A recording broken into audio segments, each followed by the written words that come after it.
And now, a word from Infirmary Media.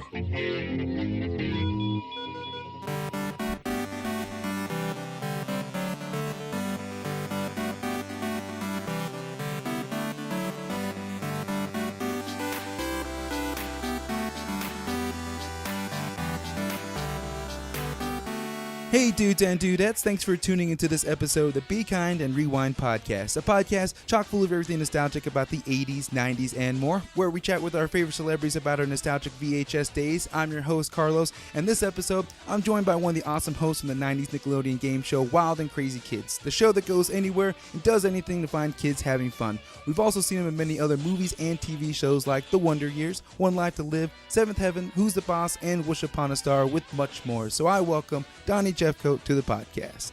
Hey.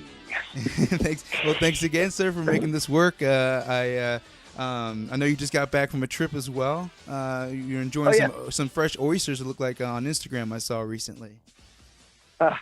Yeah, my wife, she works for a company out in London, so I got a chance to tag along on one of her little business trips, and I did a little training with one of my mentors out there, and then we took a little flight over on Saturday for my birthday. We went over to Holland and spent some time in Amsterdam and Arnhem and just some beautiful little Dutch towns. And we stumbled upon a little fresh oyster shucker, random little side kiosk there. I think that's what you were talking about. I think that's the proper term, right?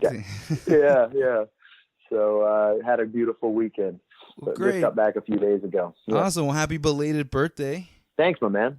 Appreciate that. So that's an awesome way to celebrate, going out to Europe, eating some fresh oysters. When you did some training, was that what kind of training were you doing, if you don't mind me asking that? Just some Kempo. What I teach, my school's an American Kempo school, so it's a universal style.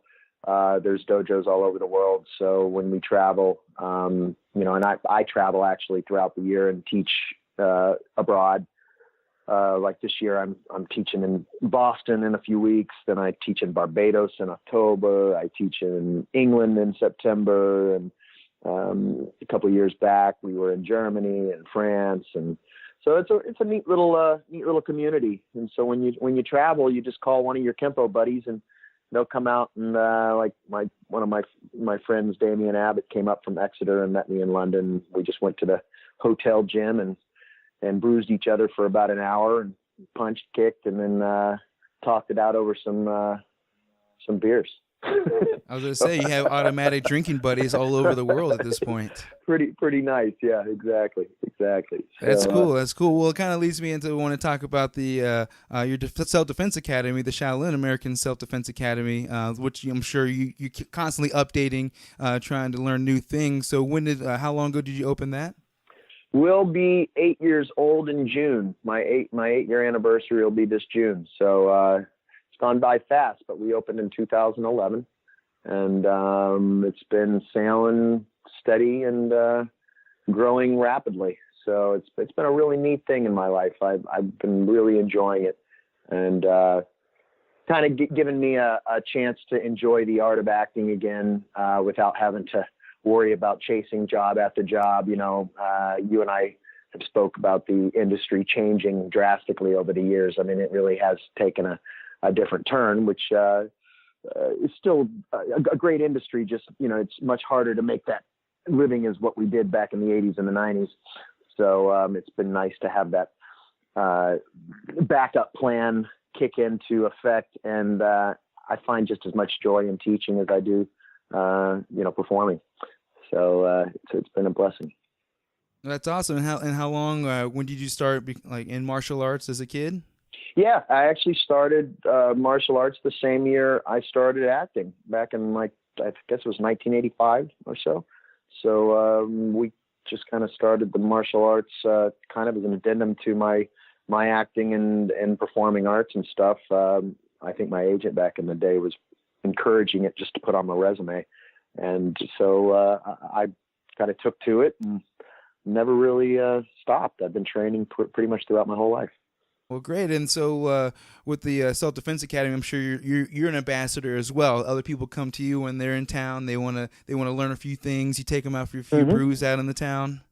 Absolutely. Yeah, we have a really cool school here up here in North Hollywood. I have over 200 students ranging from age 3.5, 4 years old, all the way up to 72, 73 years old. So we have all different ages and have a really nice adult program. And I have a chance to teach some, big Hollywood actors and actresses and a lot of interesting artists. It's a really neat community, and kind of nice because it's still in the Los Angeles area, which I kind of grew up in, and so I've kind of formed this nice community and network. Is there any actor that you can name that surprised you how well they took on learning? It's amazing. I have some pretty big like A-list actor clients, and some of them I've signed quite a few non-disclosure agreements. Of course. But some of them have been in big action films and such, and it's pretty humbling to teach them. It's crazy, by the way. The reason why I'm stumbling on my words here is because Phil Moore from Nick Arcade is calling me right now. He just called me twice in a row. Oh, perfect. Good old Phil. So I don't know if have you interviewed him? Yeah, we've had the honor of having him on. We did an interview, and then we did a commentary of a Nick Arcade episode as well. So Phil's a welcome guest of the podcast. Well, he and I've been talking because one of my students, in fact, my first kid black belt, his mom came up to me yesterday and said he booked Double Dare. And so now he's going on to the new Double Dare, revamp on Wednesday. He's filming it, and they're doing multiple episodes. And so she was wondering if I knew anybody over there. And I'm like, of course. Mark Summers was one of the producers of my show. So Mark and I know each other very well. And so I text Phil Moore to pass me on Mark's number so that I could let him know that one of my students will be over there. And I actually might be going over to the studio on Wednesday just to kind of support him. And his mom actually has to go off and do some work for a few hours. So I said, well, why don't you just sign me over as his guardian for a few hours, and I'll chill on set with him. Look at you being an awesome guy like that. Well, he's been with me. This kid started training with me when he was 4 years old, and now he's 14. So he's been with me for a long time. Oh, good. You're taking him under your wing. Yeah, it's like the perfect the perfect '90s triangle Nickelodeon. You got Mark Summers, you got yourself, and you got Phil Moore. Oh man, that's awesome. I can't wait to see what comes of that. So yeah, and that kind of leads into things we talked about before too. I'm sure you have some parents there that still recognize you from maybe Wild and Crazy Kids or from like other movies and TV shows that kind of give you that double take. Occasionally, yeah, it does. It happens once in a blue moon. Usually they won't say anything, especially if it's an adult student. I've had students wait, they'll sign up, they'll start training with me, and several weeks later, if not even several months later, it's happened where I'm in a private lesson with them, and eventually, I'll say, yeah, I went out on an audition. I occasionally do the acting thing. I was a child actor. I pretty much went all the way up through my 30s doing it, and they'll go, well, Sensei, I didn't want to say anything, but I was a huge fan back in the 90s. I'm like, well, why didn't you say something? And they're like, I just did. You're my sensei now. I didn't want to make it weird. Like, who cares? So it does sometimes come up, but I don't have that blonde hair and that mullet anymore. So I'm a salt and pepper guy now. So not a lot of people realize. It takes them a second to realize that was that guy back in the day. But you know what it means. You got to bring back the mullet. There you go. Hey, if my wife would let me, I'd probably do it. There you go. A little business in front, party in the back. Nothing wrong with that. Exactly. Nothing wrong with that.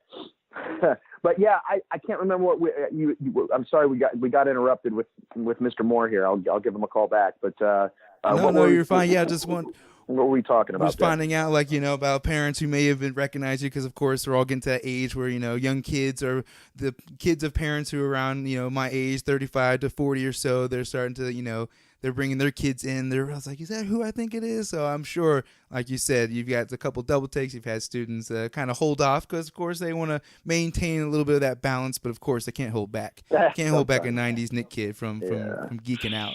So yeah, we'll get things linked down below for those who are in the area and want to check out the Self Defense Academy. Maybe if I'm ever out there, we can do a one-off lesson possibly. Oh, there you go. There you go. You know, it's like everybody's always welcome. It's a beautiful community of good people and real positive energy on the mat. So anybody and everybody are always welcome. Well, perfect. Well, kind of leading some the things we talked about just a little bit ago about your early career, working in the 80s and stuff like that, just kind of getting started out. The industry was much different at that point in time. You know, there's no social media. It was just audition. You were getting on shows like, we talked about the Wonder Years, Punky Brewster. You're on like Ghoulies 2, like all these iconic shows and movies at the time. I guess what was the main difference you see now, going through the audition process that you see maybe people going through right now to land roles? Well, so, social media, YouTube, these how many followers you get, quote unquote, that kind of thing, how many likes, all of that is kind of almost taken the place of the audition process. In fact, when I spoke with Phil Moore yesterday, I asked him if Mark was hosting Double Dare again. And he goes, no, he's actually just kind of the co-host commentator on the show now. And he gave a name of this girl, and he says, yeah, she's a YouTube phenomenon. And so a lot of people are being hired by their own, little kind of shows on YouTube and so on and so forth, and building up popularity off of their own content. And I remember, I guess, goodness, it's probably 10, 15 years ago when my manager, I think I was doing One Life to Live, and I was just about to move back from New York to Los Angeles, and where I, continued my career doing some guest stars and stuff in some movies. And I remember during that time, during that shift where, back in the day, you'd be able to do a guest star and make several $1,000s off of a guest star, and then you get your residual checks, and you got some pretty good income off of just one guest star. And so you do 4 or 5 guest stars a year and you're pretty much good. You got your insurance, your medical insurance covered, all that. This is back in the day. Well, nowadays, the production companies have figured out how to cut costs. And obviously, because the industry is so saturated these days with people who want to be a part of it, they know that, maybe back in the day we used to have day rates. Well, your day rate's $1,500 a day. Well, these days they know that someone will work for $100, $200 a day. So the day rate doesn't really even exist anymore. And I remember my manager, I had called them and said, why aren't I getting auditions? This is crazy. I need to get out there more, what have you. And I was trying to kind of, light a fire under him for a bit. And they said, well, make your own content, Donnie. You need to start making your own content. I remember going, and I'm not the only one, because many of my friends in my generation who grew up as an actor, they're like, what do you mean make my own you make my content, you work for me. It was very off-putting. Like, I didn't understand what do you mean make your own content? I hated social media back in the day. So it's just a changed, it's a changed atmosphere. It's like Phil Moore. He's brilliant at it. He came back. He really wanted to get back into hosting his own show and stuff, and he has just hit the ground running. I mean, it's really been truly digging and doing his own work, and now he's got his own show again. And it takes that passion and tenacity. I reached a point where I had been in it for so many years. In my 30s, I just needed a change. I was tired. I was tired of chasing that constant interview and job, source. And so I decided, for stability purposes, to go off and figure out something else as a backup, which I'm really glad I did. I mean, it wasn't giving up. It was just kind of a safety net. And now, over the years that I've been, building up my school, I've been able to enjoy going out for an audition here or there and doing a film here or there and a guest star here or there. It's not as pressuring. It's more of an art now. It's more of a hobby, which I need it to be. Again, I mean, I have a lot of friends who are still, hitting the pavement every morning, every day, trying to get that next audition, that next job, that agent, what have you. The industry is a very, very saturated industry these days. So it's really tough to make a living out of it, as an actor. Yeah, it sounds like the stress has shifted, from like this just getting the audition itself to being like you have to be the prerequisite. You have to have so many followers, or like you said, have to create a content so people kind of almost like your own reel on YouTube or things like that before you even get your first job. Exactly. It's a lot of work. But on the flip side, there's more work out there than ever. I mean, with Netflix and Hulu and Amazon Prime, you get all of these platforms. So as an artist, as an actor, you know, as a just a performing artist in general, as far as if you're truly just your love is for the art, your heart is for the art, you have so much opportunity. So that's a positive. So, you know, it's not negative. And I think it's great to see so much opportunity out there. It's really about the fact that a lot of actors, unfortunately, in today's, you know, world, the industry of how it's paid, you know, how it pays and the money that's being put out there, you have to a lot of times have a second job. So even if you're a working actor, back in the day, a working actor was a working actor. We didn't have to, you know, have a second job as a bartender or a waiter. Usually you were able to make majority of your money off of the industry. In today's world, a lot of people who are pretty active and they work quite often and quite consistently, they end up having to have that kind of backup job a lot, which, I have an immense amount of respect for a lot of my friends out there who are still pushing along and doing what they have to survive in order to continue being an artist. I guess that's where the term starving artist comes along, you know, and you got to have a mass amount of respect for people who have that kind of heart, you know. Yeah, it's a lot of passion, and you know, it's to keep up with the routine, like you said, just kind of working, having that second job, just waiting, just almost basically to hit the lottery, like that one job just to get you right. Well, that's the other thing is it's that one job that gets you addicted. For me, one of the biggest things that I miss about it is just that lifestyle. I loved what I did. I mean, when I finished the I think it was 70-something episodes of Wild and Crazy Kids, and they took me on tour. It was my senior year in high school. We started the Wild and Crazy Kids live tour, and then we went into Mega Mesomania, where I jumped on with Mike O'Malley and Phil Moore. And those are some of the best years of my life, man. I mean, I went to college for a couple of years. I didn't even finish my college education because I was on tour so much. But those were my years of education. I was able to see the world and really just soak up just different cultures and different people. I traveled the United States, and I look back and some of the best times of my life. Some of the best times of my life. I mean, other than now, I'm very, very happy in my life right now. But back then it was just a phenomenal time in my early 20s and late teens, and being able to just kind of grow with my travels and stuff. I thought it's just phenomenal, you know. So it's addictive, you know. I don't blame people who don't give up and want to just keep on kicking, because once you get that taste, and if you're really, I mean, I was a thespian artist. I mean, I grew up in theater. I was, you know, very much studying the art, studying the craft. And, you know, it's a passion, and it's never going to go away.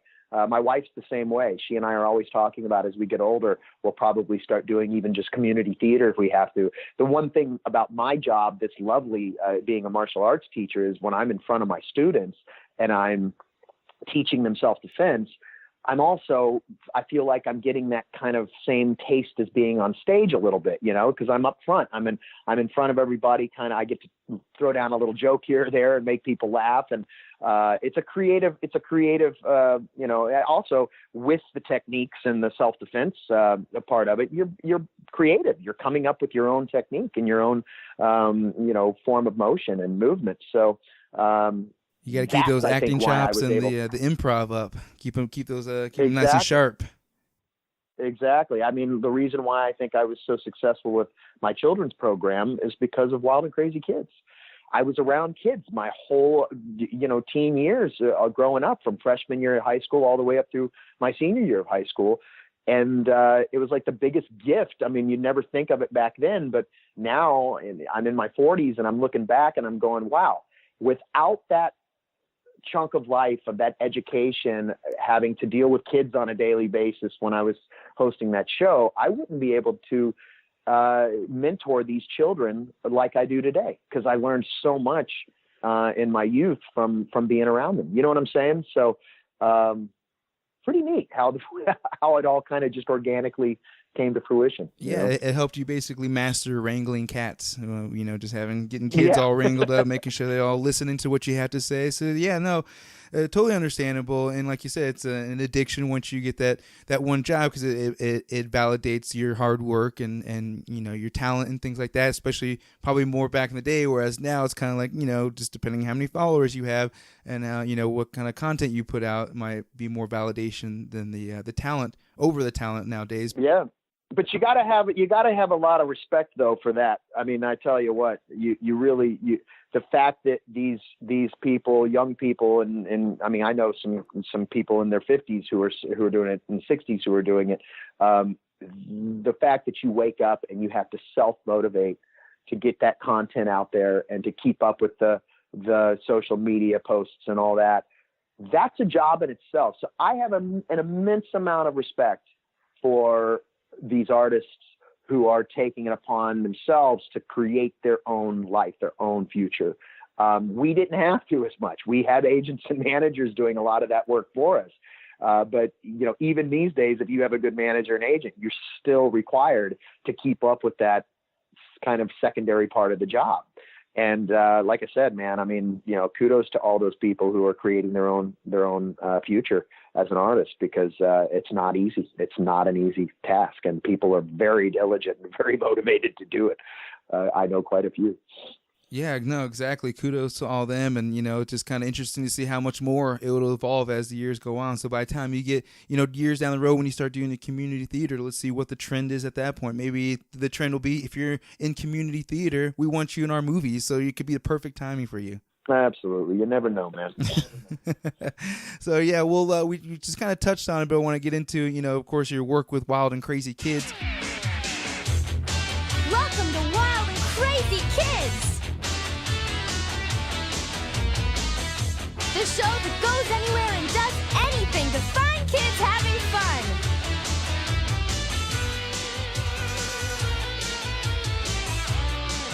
With your hosts, Jessica Gaines, Omar Goody, and Donnie Jeffcoat.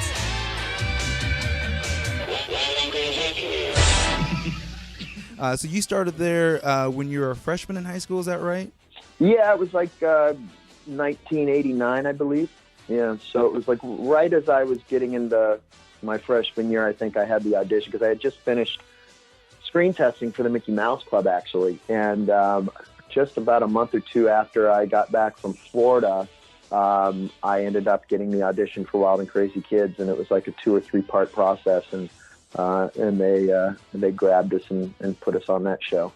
So yeah, I think it was like 1989, and we did most of our filming. Majority of the episodes were done in the summer months, so we would pack about I want to say we did multiple episodes a week, at least 2 a week, I think, throughout the summer months. So I found out we did 70 something episodes, I believe, of Wild and Crazy Kids.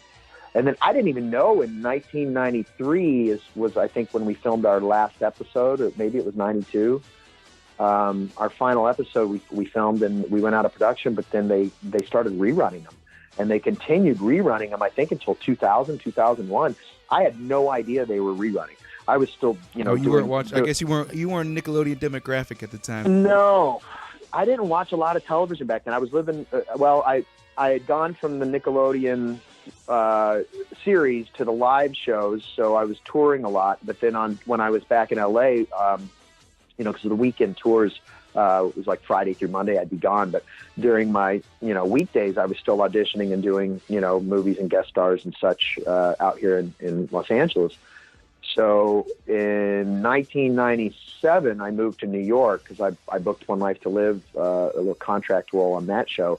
And so that moved me to New York from 97 till 2000. I think I moved back in the early 2001, February, I think. So, yeah, I didn't really watch a ton of television. I didn't really realize that we were still on And then I got Didn't home. realize there are thousands, if not millions, of kids sitting at home every. I think it was pretty much every Saturday, Sunday afternoon. I'd rock out a marathon of Wild and Crazy Kids. That's so crazy. And they were old episodes. And I think they did a revamp. I heard they attempted like a Wild and Crazy Kids revamp with some new hosts. I didn't even know about. Like early 2000s, I think they tried. Yeah. But yeah, I remember getting home when I first moved back from Los Angeles. I got home from, I think, an audition one day, and there was this giant envelope sitting on my front doorstep. I had moved back to Hollywood from New York, and I just remember walking up and picking it up, going inside, opening it up, and there was like over 100 residual checks, all between like 5 cents and $10, $20. It ended up being a ridiculous amount of money, all residuals from Wild and Crazy Kids. They had, I guess, forgot about paying us residual It all came checks. at one time? That's crazy. I'll never forget going to the bank and sitting down. Back then, you had to sit down with the teller. I sat down with this woman, and I had to sign every single one of those checks. And she and I had to process all, and she was laughing. She goes, "Well, this is a happy day for you." I said, "You bet it is. I needed this. Yeah, money." that's awesome. But anyway, I had no idea. But it's like winning the clearinghouse. They should have showed up with a big check and the balloons and everything for you. Well, they would have saved a lot of paper. I'll tell you that much. That's awesome. And so like you said, you started in like early high school. Did you know that there was a season before you guys, or they tried a pilot episode before you guys landed the roles? I don't think so. No, I didn't know. Did you know that we didn't really know something that Omar and Jessica and I and Annette and I were always frustrated with? They never gave us access to the fan mail. So if there was ever anyone who wrote in, unless it went through my agent, we never received any fan mail. And I remember Omar's mom saying something to us about that. She had gone to the office and found a huge box of fan mail, all to us, that they were keeping from us. And I don't know why. I mean, I guess that they didn't want us to know, because I was very unaware of how popular the show was. Probably for contract negotiations, things like that. I think so. Yeah, I think you're right. It's pretty crazy because I think we were all pretty bummed, because if we would have gotten access to our fan mail, we could have really, because I used to answer all the fan mail. I mean, from any of the movies or the, stuff that I was doing, it all usually come through my manager or agent. And I always made sure to send a signed 8x10 to somebody or what have you, if it got to me. And, I guess we had just thousands and thousands of fan mail letters that were just kind of sitting at Nickelodeon, unless they decided to answer them for us. But it's too bad, because we really didn't. We didn't know. I think when I kind of figured that we were pretty popular is when we did that Arnold Schwarzenegger episode where he had actually invited us to Washington, D.C., because we were, I guess, deemed as the I don't know if it was the healthiest or best fitness kids game ambassadors show. of some sort. Yeah, exactly. And then because we were encouraging kids to get off, the couch and move during the day and kind of get outside and enjoy, working out and playing and stuff. That was kind of why we were chosen to be a part of that day. And I realized that was when I think we were told that we were at one point like the number one kids game show on television. So, I had no idea. And then as I got older, I started realizing I was being recognized more in my, early 20s and such for Wild and Crazy Kids than I was just about any other show that I had done as an actor. So we just, we were kind of kept in the dark. And I've talked to Lori Beth Denberg from All That, and she kind of mentioned the same thing with their show. Yeah. Like they didn't really know what was going on. I believe same thing with Venus over in Salute Your Short. So like I think Nickelodeon had this running thing where they just they kept the fan mail away just so they didn't want the actors to know like how popular these shows were getting. Because I mean, as a kid watching the show, loved. Wild and Crazy Kids by far was my favorite show to watch, like on marathon all the time.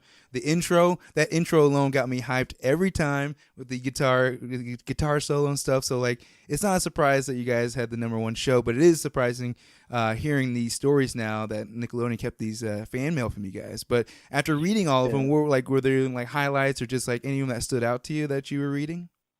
Oh, we never got them. I mean, we never officially got them in your hands to read? No, man. We never received them, brother. And I mean, it is exactly what you said. It's because they were trying to keep it from us. There was but remember, this is a time very, very different than it is now. I mean, they are so much more strict with the laws and the, with children actors and such. They were just starting to get stricter back when I was a kid, but there was a lot of, I mean, I don't want to get too much into the backstory drama of a lot of what was going on, but there's a lot of working over time that would absolutely not work these days. I mean, they pushed they'd come up to us, and I mean, back then my parents pretty much emancipated me at 16 because they were very busy, and so I drove myself up to set a lot when I was doing Wild and Crazy Kids. I didn't have my mom or my dad with me. Now I was a little older than Omar and Jessica. But I mean, producers would come up to me and ask me, hey, we need to get this shot. Can you stay for another hour or what have you? And it was not, that was not legal.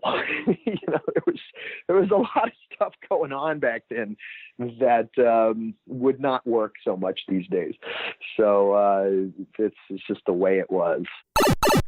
We're taking a quick break from the podcast to let you know about our new nostalgically awesome sponsor, Time Warp Junkie. Time Warp Junkie is an 80s, 90s, and early 2000s clothing and gadgets website for the nostalgic. They have over 100 original vintage t-shirts, a variety of lounge pants with awesome throwback designs with retro accessories and household items. So follow them on Instagram and Facebook at Time Warp Junkie to stay updated. Also, Be Kind and Rewind listeners will receive a 20% discount on their purchases by going to timewarpjunkie.com and use the promo code REWIND20 with a capital R. So thanks, and now back to the podcast.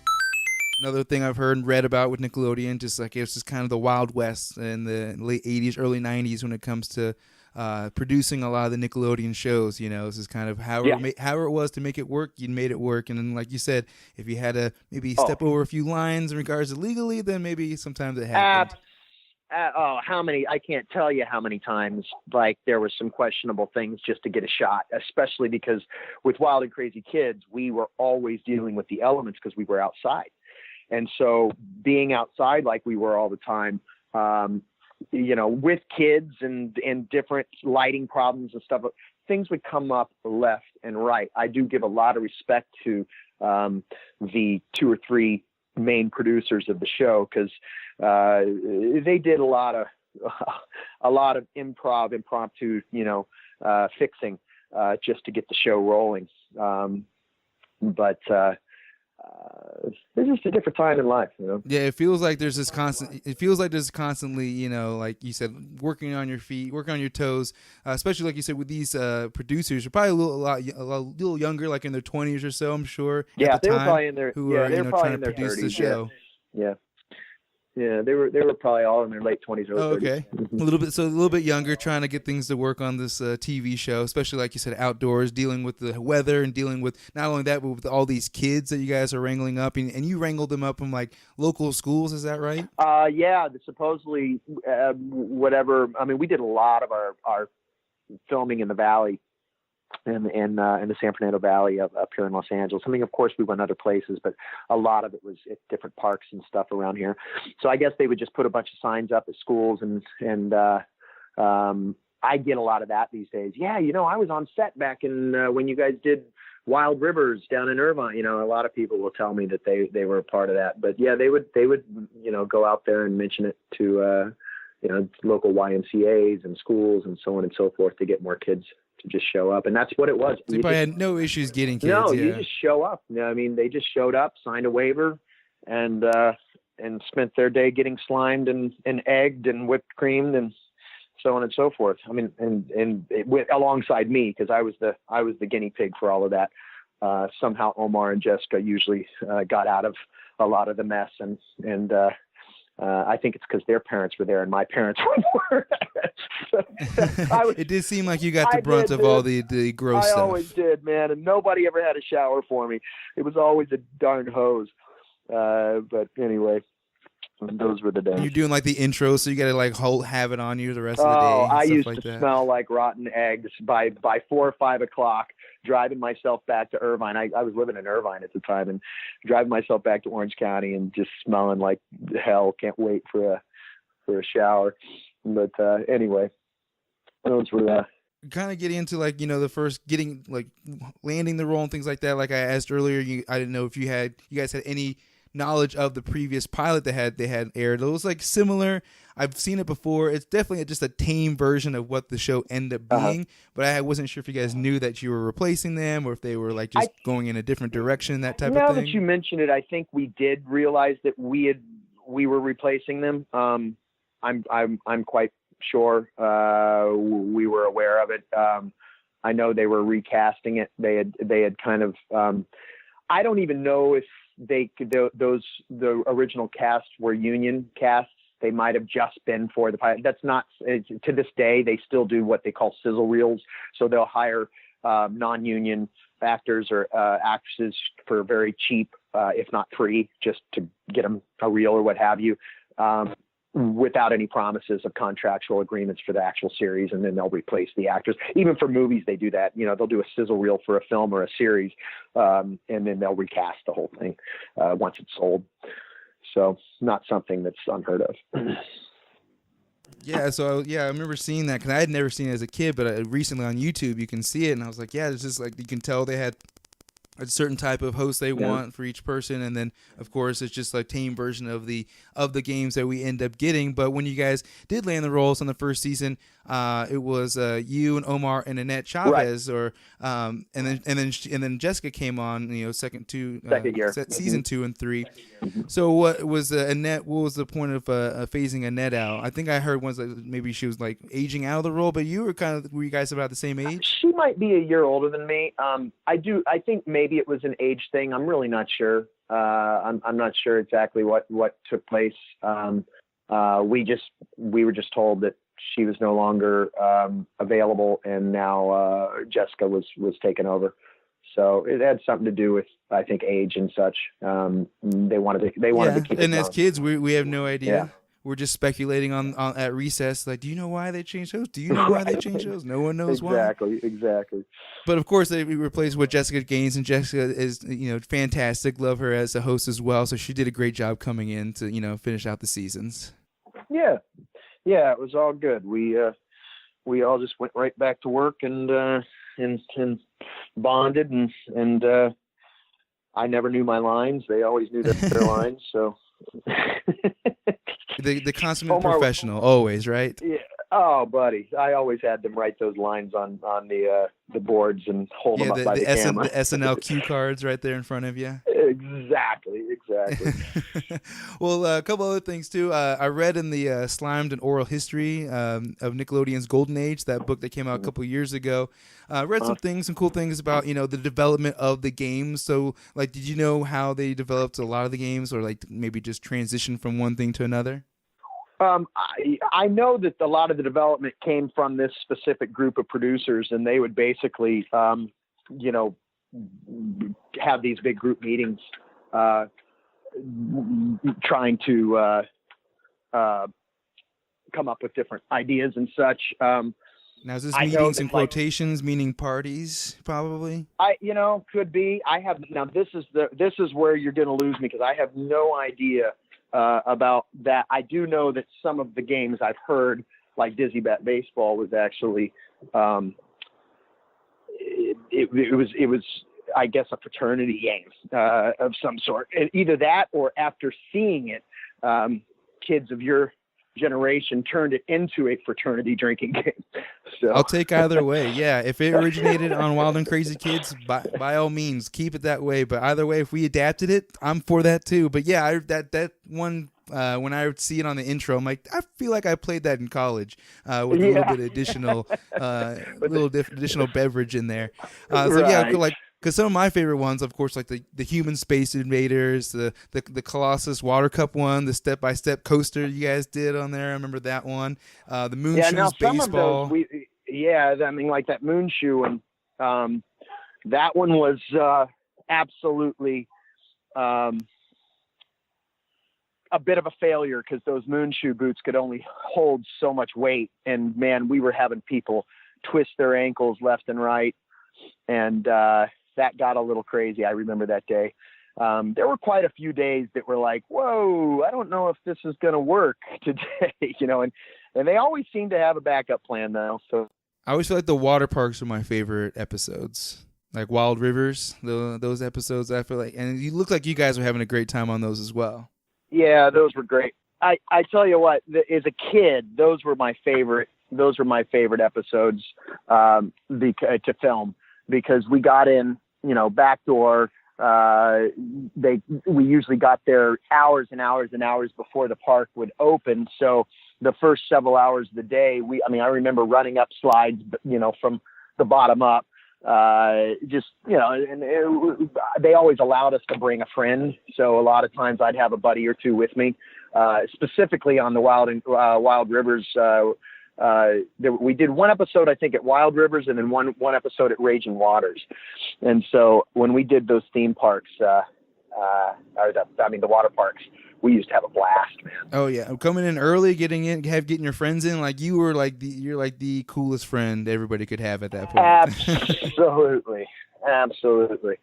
So that was kind of cool. And then when I was doing the live shows, we would always get that's right past the line. So during our breaks in between the shows, we used to do the Paramount Parks and Six Flags and such like that, the live shows. And they would always bring us to the front of the line on all the roller coasters in between the shows and stuff. In fact, Phil and I would always grab somebody and say, all right, take us around. What's the best ride to ride? We have like half an hour. Let's go hit a couple of roller coasters. So we had a blast on that. Just getting that VIP treatment. Yeah, I can't go wrong with that. Well, the live shows were crazy. I mean, we went to Brunei. The Sultan of Brunei had a niece. She was turning 4 years old, and she decided she wanted Wild and Crazy Kids Live for her birthday. So that's what she got. So they flew us out to Brunei on Royal Bruneian Airlines, and that was absolutely crazy. In fact, back then, my co-host on that, it was called Mega Mesomania, but we also do a smaller version called Wild and Crazy Kids Live. And Brian Stinson was my co-host, and he's the creator and executive producer of Dance Moms now.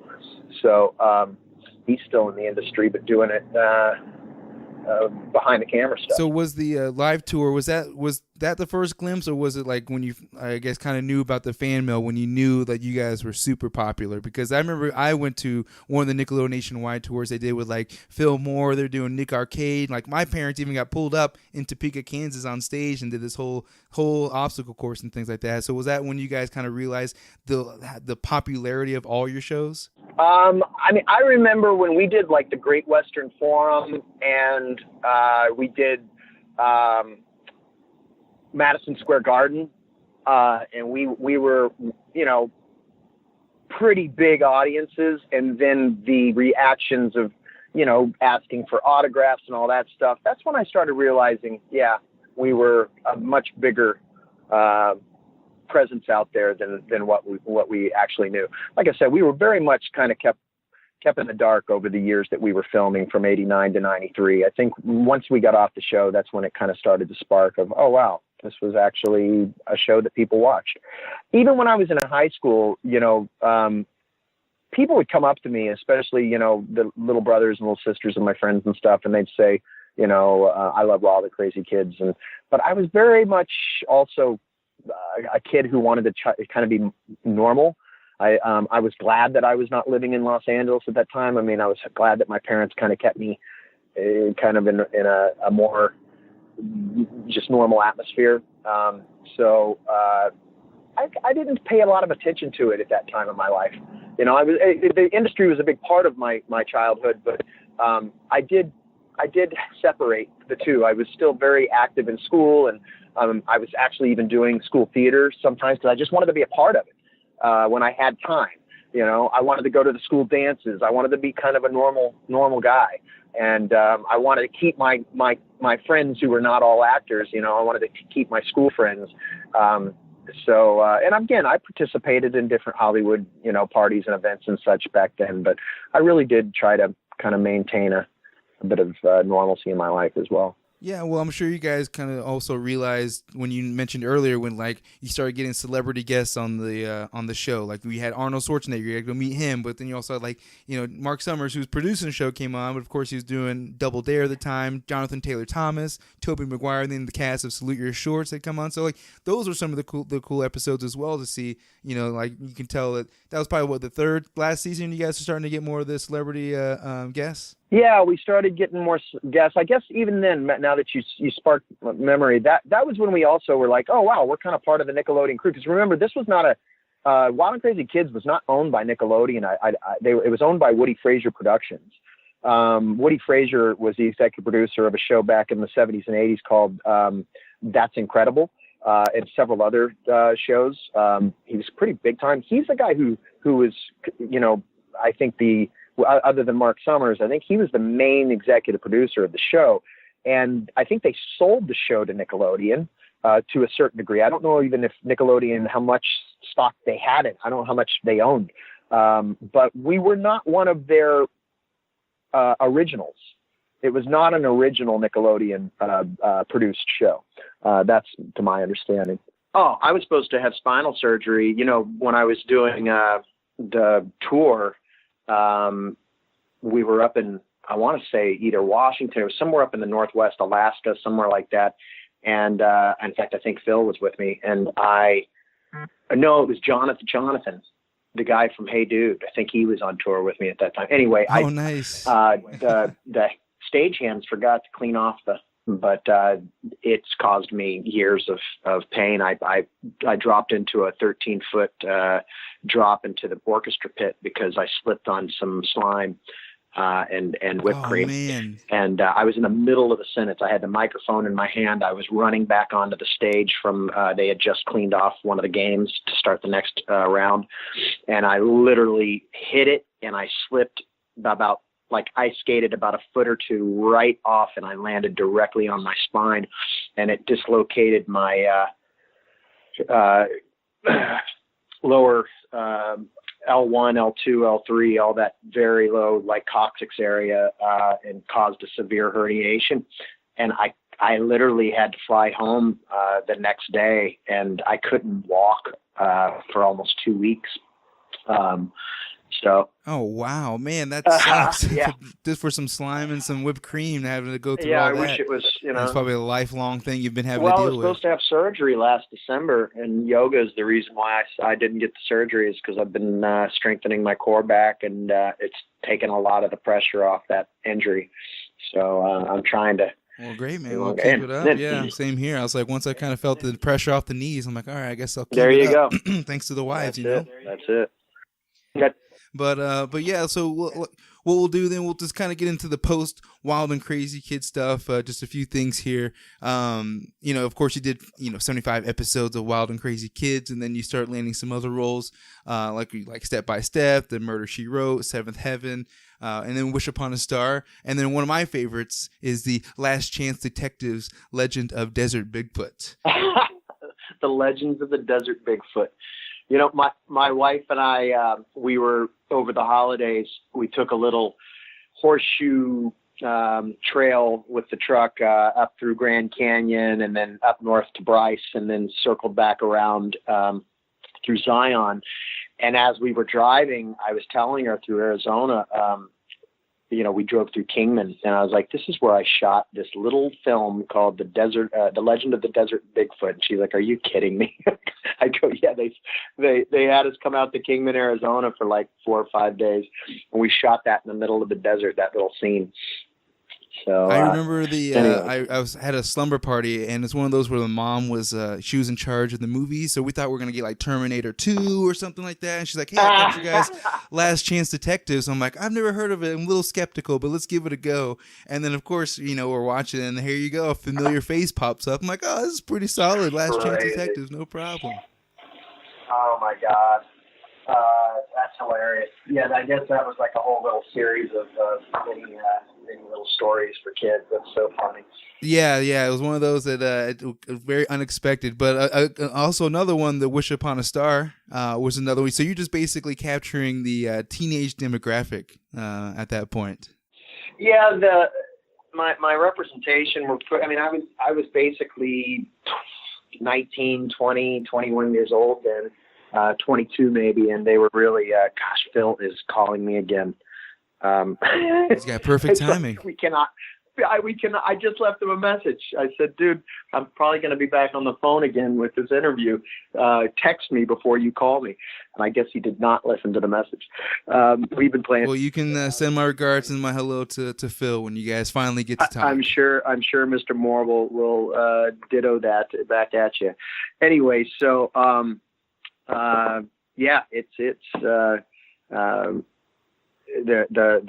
the push back then was like, the Seventh Heavens and all the teeny bopper stuff, and then of course Wish Upon a Star came up.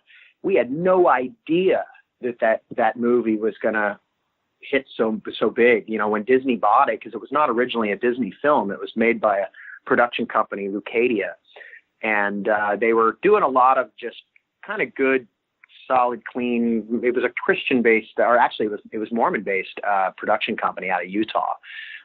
They tried to stay away, especially as they grew as a production company. They started trying to stay away from too much religious, scripting, but they tried to keep it really clean, really G.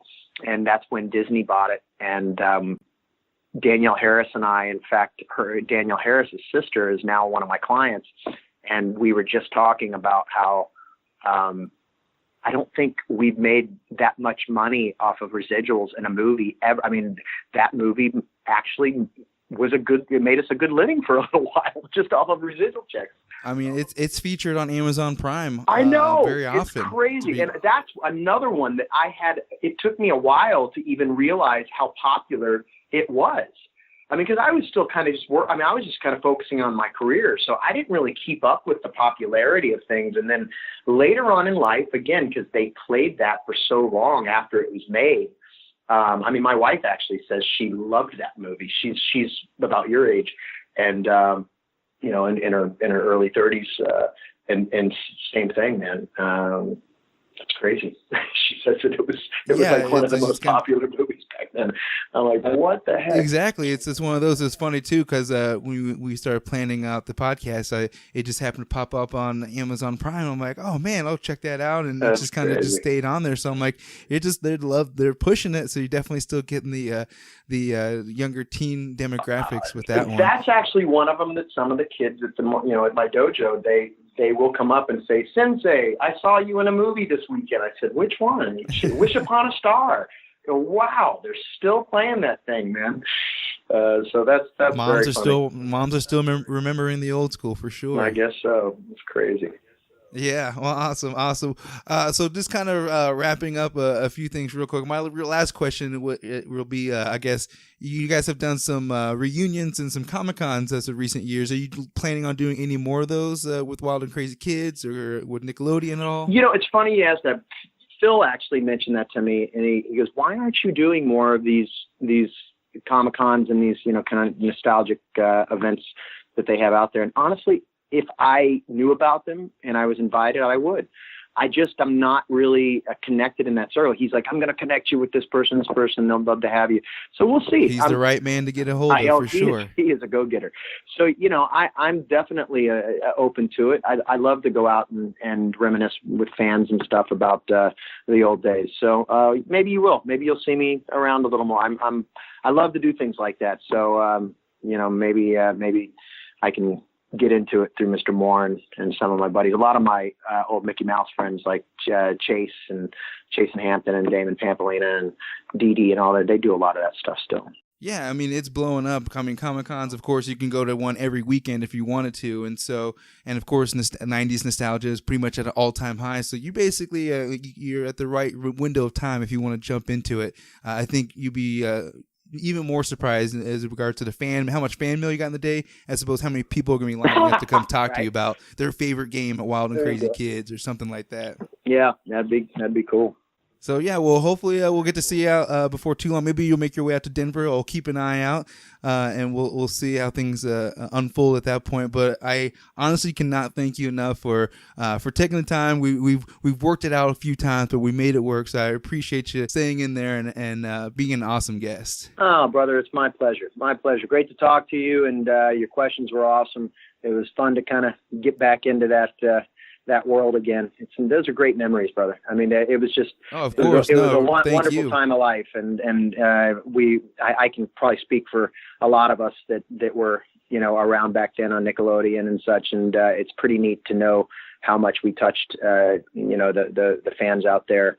And we put smiles on your faces. I mean that. I mean, it's a really neat thing to be able to get older in life and go, you know what, it's pretty neat that I was a part of that back in the day, so I love to talk to you guys about it. And I hope your show gets 1 million views and or listens to, or whatever they call them, and likes. Good luck to you. I wish you all the best, pal. Awesome. Appreciate it. Yes, everyone was very excited to hear about this particular episode, so I know everyone's going to love hearing about it, and hopefully, like we just talked about, maybe seeing you at some Comic-Cons coming up soon, so we'll definitely stay in touch and get those promoted if that comes along. But in the meantime, where can people follow you online to keep updated with you, and also maybe with the Self-Defense Academy? Well, they can always check us out online at the Shaolin American Self-Defense. It's ShaolinAmericanSDA.com. You can check us out there. Facebook, we have a Facebook page, Shaolin American Self-Defense Academy. Like that, you can keep up with me there.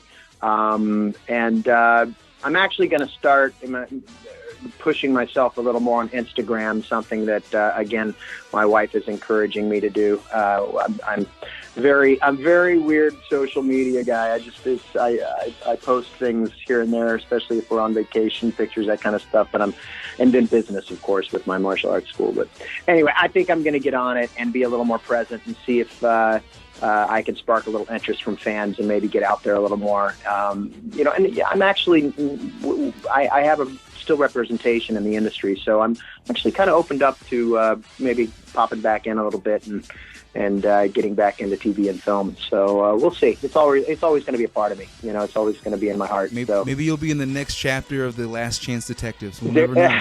There you go. All right, my friend. Well, you enjoy the rest of your day, and it was a pleasure talking to you. And you can reach out anytime you want if you need anything. I got your back. All right. I appreciate that so much. Thank you again. I can't thank you enough. So you have yourself a great day, and we'll talk to you soon. All right. All right, brother. Peace. All right, well, that does it for this episode. So thanks, everyone, for tuning into this episode of the Be Kind and Rewind podcast. Subscribe and rate us on all podcast apps, including Spotify, Apple Podcasts, iHeartRadio, YouTube, and Infirmary Media Podcast Network. Also, follow the podcast on Facebook, Twitter, and Instagram at Be Kind Rewind Pod for all of your nostalgic needs. So thanks, and be excellent to each other.